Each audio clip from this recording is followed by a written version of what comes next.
Las señales del mercado, los personajes claves del mundo empresarial y todo lo que quieres saber en el ámbito de los negocios. En la 100.1.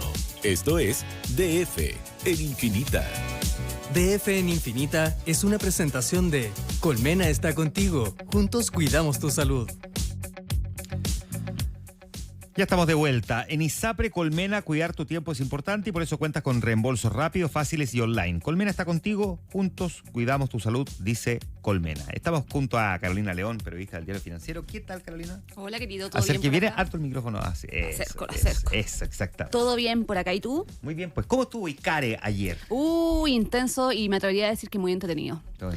Todo entretenido, sí. Sí, estuvimos con un José Antonio Caz, un poco, yo lo diría en términos bien simples, dicharachero en cierta forma. Efectivamente. Bueno para la talla, bromeando mucho en torno a la conformación del gabinete. De hecho, era muy cómico que él comentara más de una oportunidad que no iba a confirmar nombres ni nada de eso. Pero al mismo tiempo, en varias oportunidades decía, veo varios rostros que nos van a acompañar, dio muchos agradecimientos a nombres en particular, Jorge Quirós, Claudio Alvarado, José García Ruminot, que son los nombres que suenan para Hacienda, Interior y Sexpress. Entonces hubo más de un guiño, hubo guiños más directos como a Arrau, a quien... Martín Arrau. Que suena en obras públicas. En obras públicas, de hecho, en algún momento estaban hablando de los corredores biosánicos y Caz decía, no hay plata. Pero si tienen dudas al respecto, quieren aclarar algo, hablen con Martín Arrau.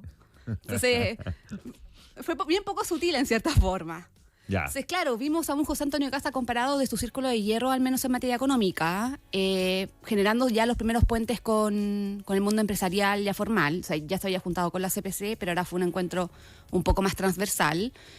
Y con un Jorge Quirós particularmente ya posicionado básicamente como ministro de Hacienda. O sea, Jorge Quirós ayer hablaba y exponía básicamente ideas de lo que se va a hacer en términos de la simplificación de ciertos permisos sectoriales como ministro de Hacienda. O sea, la sorpresa sería más bien que a él no lo nombraran en ese caso. Claro, y de forma muy explícita, porque de hecho él decía, vamos a llegar en marzo con los decretos de ley escritos, los proyectos de ley escritos. Él hablaba también de que se iban a hacer los esfuerzos para trabajar durante febrero con el Parlamento, pese a que la gente se tomara vacaciones. Entonces, claro, él ya como que no estaba hablando como el coordinador del equipo económico, ya estaba hablando como ministro de Estado de forma pura y directa. Ya, eso de alguna manera es como ya, si ya se sabe que va a ser Jorge Quirós, no tiene ningún sentido como tratar de hacerse el loco. Exactamente. No, y habló de varios temas bastante interesantes, dio hartos lineamientos de lo que se viene, como tú mencionabas, un poco de cómo destrabar las inversiones, particularmente qué van a hacer. Hizo muchos guiños a algunos sectores, por ejemplo, en minería particularmente. Él habló de que se iban a identificar los proyectos en los que se pudiera aumentar la producción. En construcción dio varias señales, se van a eliminar un montón de permisos, se van a facilitar algunos tratamientos en las oficinas de obras municipales. Habló de regularizar un poco el sector y de la liberalización del suelo. Entonces, claro, ya está. Él tenía su hoja de ruta completamente clara. Habló también de la agenda laboral, mucho énfasis en la exportación de servicios como unas nuevas oportunidades laborales, particularmente para la gente joven. Habló mucho de esta fórmula, de este beneficio tributario a las empresas que apuesten por la contratación de trabajadores que podrían caer en la informalidad o gente joven. Entonces, claro, básicamente dio toda la hoja de ruta. De hecho, fue muy interesante porque la conversación, el evento mismo, era un evento para que los empresarios escucharan al presidente electo. El presidente electo dio un discurso, habló bastante rato, fueron cerca de 48 minutos. Pero claro, después en el panel de preguntas, que era más particular, Caz decía, como yo no soy experto y por eso pido que suba al escenario Jorge Quirós. Entonces, claramente todo el respaldo que se dio y toda la dinámica es ya de este hombre que me acompaña, va a ser mi ministro de Hacienda. Ya. Igual la exposición de Jorge Quirós a mí me resultó bien interesante porque... de alguna manera, como quien va despeja anticipadamente dudas. O sea, José Antonio Caz está actuando en la práctica, no tomando decisiones, pero anticipando las decisiones que va a tomar, de alguna manera, de una forma como un incentivo a que los inversionistas empiecen ya a proyectarse, a tomar decisiones de forma rápida. De hecho, la lectura con la que quedaron varios empresarios, con los que ayer el equipo de Diario Financiero conversó, era un poco eso, como que se aclararon, se aterrizaron algunas ideas, entonces quedó como esa sensación de, se va a mover la aguja, se van a poder hacer más cosas. Hay varios que quedaron con una muy buena impresión, entonces claramente el tablero se está ajustando. Y eso sumado a que, más allá de Jorge Quirós, ya se están conociendo los nombres de los otros personajes que también van a acompañar. Antes de ir a eso, cuando decía Jorge Quirós, por ejemplo, esta idea de desarmar o desmantelar la maraña regulatoria que asfixia la construcción, que es el 70% de la formación bruta de capital fijo. O sea, es un dato muy importante. Él decía, eliminar 1.500 circulares acumuladas por décadas que hoy permiten a directores de obras municipales y seremis paralizar proyectos de forma muy arbitraria. Tal cual. ¿Quién no lo ha vivido, no? O sea, con lo que ocurre con efectivamente la dirección de obras municipales, y que se va a ejecutar mediante una sola circular que va a reducir la normativa a apenas 11 circulares, o sea, pasar de 1.500 a 11 circulares, lo que sin duda busca liberalizar el uso de suelo. Tal cual. Y de hecho no es lo único. Relacionado a eso también habló de eliminar 15.000 instructivos de departamentos de las obras municipales. O sea, claramente ahí la mano que se va a meter al sector va a ser importante. Y probablemente eso va a impactar en que vamos a tener más proyectos. De hecho, él hablaba, básicamente su diagnóstico era que las viviendas son caras por varios factores. Y varios de eso era porque él decía, las hacemos más caras. Y es porque claramente él apuntaba que había tanta cosa burocrática, administrativa, que básicamente se terminaban encareciendo y ese costo se terminaba traspasando a las personas.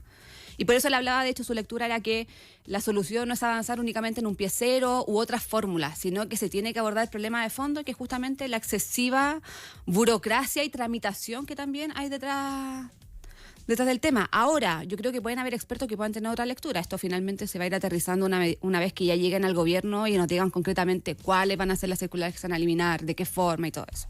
Ya. Vamos ahora entonces a otros nombres, así como vamos a la trastienda de lo que vamos a hacer en Gabinete.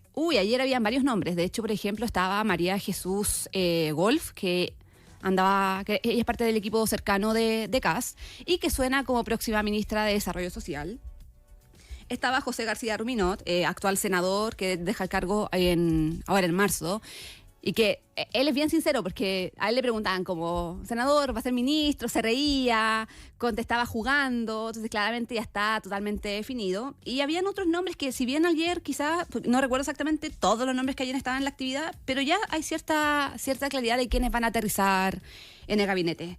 Por ejemplo, la periodista Mara Cedini va a ser la vocería de gobierno. Es lo que se insiste, pero hay quienes dicen que eso no va a pasar. Yo creo que acá hay que dejarnos sorprender. Estos son los nombres que sonan por ahora, pero claramente siempre está el factor duda. ¿Qué periodista le gusta? Déjese sorprender. Es como, no, a mí me... Te va a pasar. Certeza. Mira, a mí también me gusta la certeza, pero en política siempre hay cambios. A cualquiera que está acá escuchando, a cualquiera le dicen, oye, necesito hablar contigo, pero no te puedo contar ahora, así que te cuento mañana. Y uno dice, no.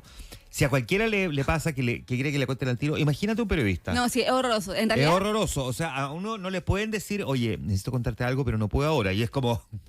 En realidad es porque me estoy engañando y quiero ver esto con optimismo. Déjate sorprender dónde. Iván Poduje, por ejemplo, suena en vivienda. Entonces, claro, hay nombres que aparecen, pero sin embargo, si bien hay nombres que suenan, el presidente ha insistido en que no ha confirmado a nadie, pero además hay carteras que está costando bastante levantar candidatos. Y eso es lo que está pasando, por ejemplo, con seguridad y el Ministerio del Trabajo.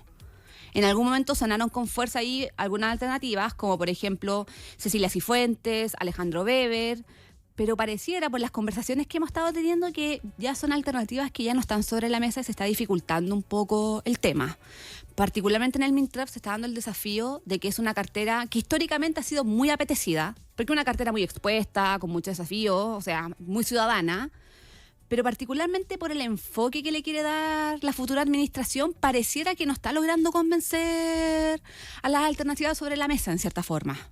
Porque claro, va a tener el desafío de terminar de implementar la reforma previsional, hay harta dudas sobre los temas laborales, se ha hablado mucho de perfeccionar, revisar algunas leyes. Por el lado de la ET probablemente va a haber mucha pega, pero claro, hasta ahora no hay un nombre definido ya para esa cartera, así que yo creo que aquí somos varios los que estamos llamando todos los días, vueltos monos, intentando saber el avance de las conversaciones, pero claramente se está dificultando. Y yo creo que aunque haya nombres que suenen firmes, por ejemplo Pérez Maquena sigue sonando, liderando las conversaciones para Cancillería. Nos guste o no nos guste, yo creo que el factor sorpresa tenemos que estar preparados para ello. Ahora, digamos que estamos sonados, digamos. No, totalmente. O sea, igual yo creo que va a haber poco margen para sorpresa. O sea, yo creo que los nombres que ya están ahora sobre la mesa son los que van a estar ocupando algún cargo. Pero claro, el presidente ha sido bien enfático, ayer tiraba la talla, de hecho dijo, el 20 de enero van a conocer a los 15 ministros, perdón, 18, o 20, o 22. Y de hecho incluso bromeaba que podíamos pasar de 25 a 30. Dejó muy abierta la puerta que quizás van a haber ministros, triministros, o quizás no. Fue muy juguetón con cómo presentó la dinámica. Se reía mucho de la prensa que seguimos especulando en torno a los nombres. Entonces, claro, a la larga, las definiciones concretas las vamos a conocer el próximo 20 de enero. Ya. Tenemos algo más que destacar, porque estaba Eduardo Frei ayer en Icares. Sí, tienen una relación muy estrecha. Mucho compañerismo se transmitió.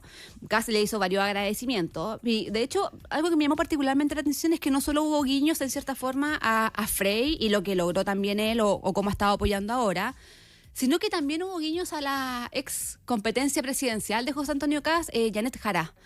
Si bien no la mencionó explícitamente, dijo que en materia de monumentos y otros temas, ella había hecho varias propuestas que él estaba dispuesto a considerar, que le iban a cobrar la mano en cierta forma. Entonces, claro, se mostró un José Antonio Kast muy abierto, tanto a escuchar a los empresarios, darle su hoja de ruta, agradeciendo a Frei, haciéndole este guiño a Jara, y al mismo tiempo también vimos un José Antonio Kast muy crítico con el gobierno ya saliente de Gabriel Boric. Así que fue un mix, yo creo, me atrevería a decir que fue una dinámica bien entretenida la que vimos ayer en Icares, y se notaba en el público. Ya. Bien, pues Carolina Loyo conversando con nosotros esta mañana. Muchas gracias, Carolina. Que estés bien, querido. Chao, chao. 7:58 minutos.